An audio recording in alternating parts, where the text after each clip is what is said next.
Hello everybody and welcome back to Bite-Sized Bible, the series where we take a look at a small section of the Bible and see what we can glean from them. I'm Not So St. Thomas, and this is Bite-Sized Bible, Episode 3.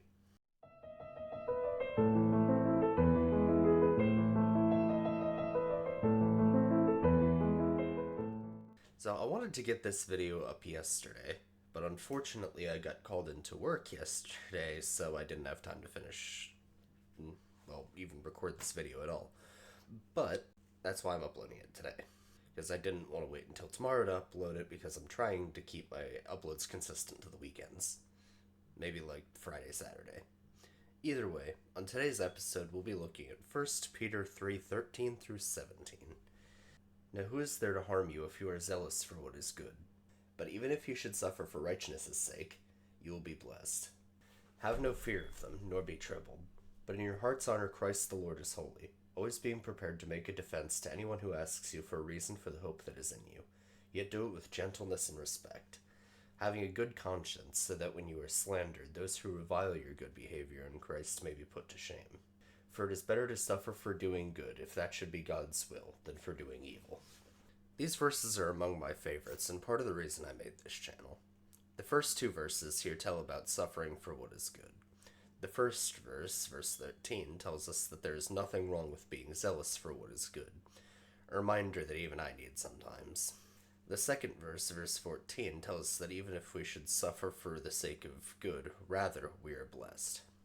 There is no shame in suffering for the sake of righteousness. Verse 15 here, though, is one of my favorites, and a big reason why I made this channel.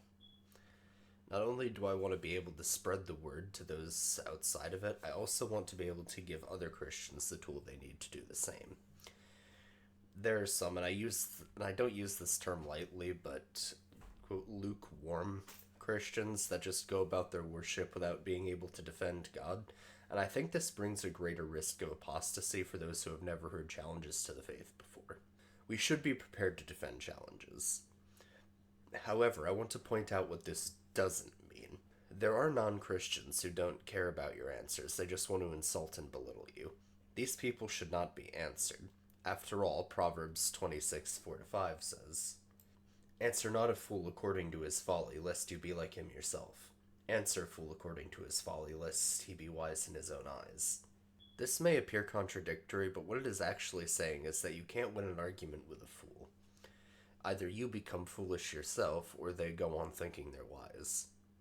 When someone asks you why you believe, you should be able to give them a respectful answer, but gauge their intentions. If they try to insult or belittle you, first of all, you have been blessed, as 1 Peter 4:14 says. And second of all, it's a waste of your time, as arguing with a fool is pointless. The fourth verse continues the theme we see in 1 Peter of telling us how to behave before the unbelievers.